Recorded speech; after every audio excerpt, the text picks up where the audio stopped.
Jeanette, tell us about MAAARI. So MAAARI is a lifestyle brand founded by 3 Filipino Americans. So I have 2 other partners, Samantha and Ivy. And Samantha lives in San Francisco, Ivy lives in New York. And together we created the brand because we wanted to connect with our Filipino culture, and we wanted to kind of redesign traditional crafts in the Philippines and present them to the Western market. And so, yeah.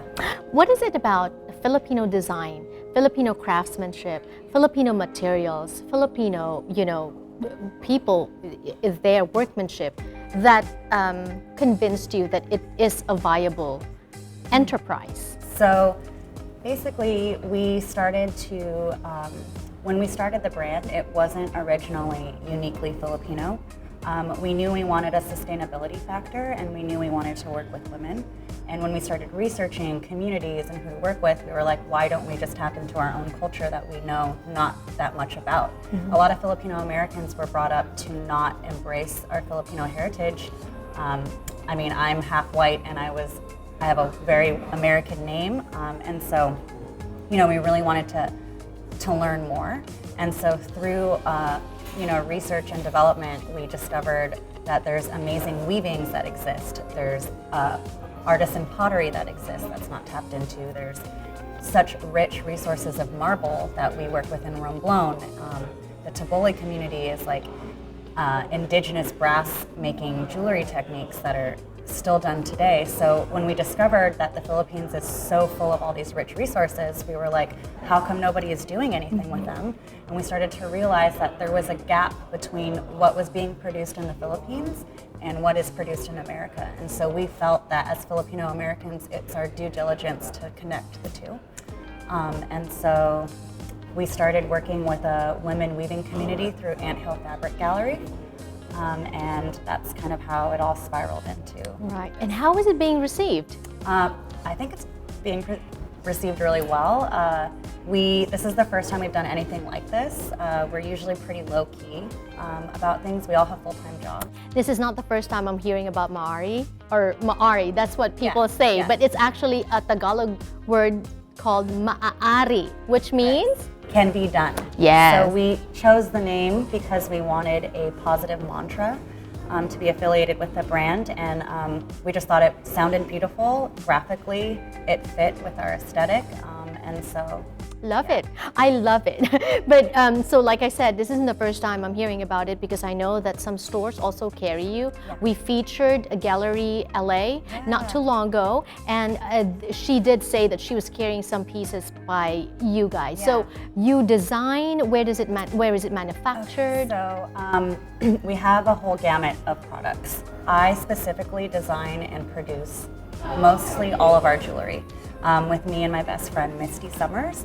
We built a jewelry studio out of my apartment, and we hand make it all, aside from the few pieces that are produced by the Taboli in Mindanao. And then our ceramics are produced here, our marble is produced in the Philippines, our wood products are produced in the Philippines, and our weavings, but everything is designed by Ivy and I. We design it all. And it looks like, it sounds like it's a full kind of enterprise. It is. Yeah. I mean, we would love it to be one day. We need to make this a full-time thing. Right. But it really just started as a passion project, and it's just kind of been spiraling since then. And I feel like Pulo Project is a great opportunity for us to get our brand out there and, really connect with other Filipinos and other Filipino Americans. And, we're really all about uplifting other women. And so a lot of the communities we work with are very women focused. So when you now knowing about Philippine culture, Philippine art, Philippine design, working with indigenous groups of women in the Philippines as well, how would you now describe Philippine art? What is Philippine art for people who don't know? So what I find most interesting about how a lot of our crafts are made is that it's all a ritual. A ritual in a sense that the way they produce the materials to make the craft, the whole entire community is involved. The men chop the abaca, they dry it. The women weave it into threads, they weave it into the fabric. And all of it is a ritual. There's rhythm, there's chanting, and it's generational. And so that is what's most inspiring to us as MAAARI. Like, that's what makes MAAARI so meaningful for us. Right, because then when you wear these pieces, jewelry and everything, you're wearing not just an object, you're wearing history, you're wearing culture. Exactly.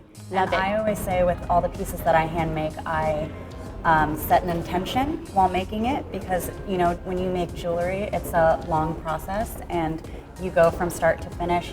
You start from nothing and you create something, and within that process I set intentions for each piece with the hopes that whoever purchases that piece and wears it and gives it a home receives that energy. And so just like our ancestors did with everything that they've made. Love it, love it. Well, God bless your journey. Thank you. Thank you for having us.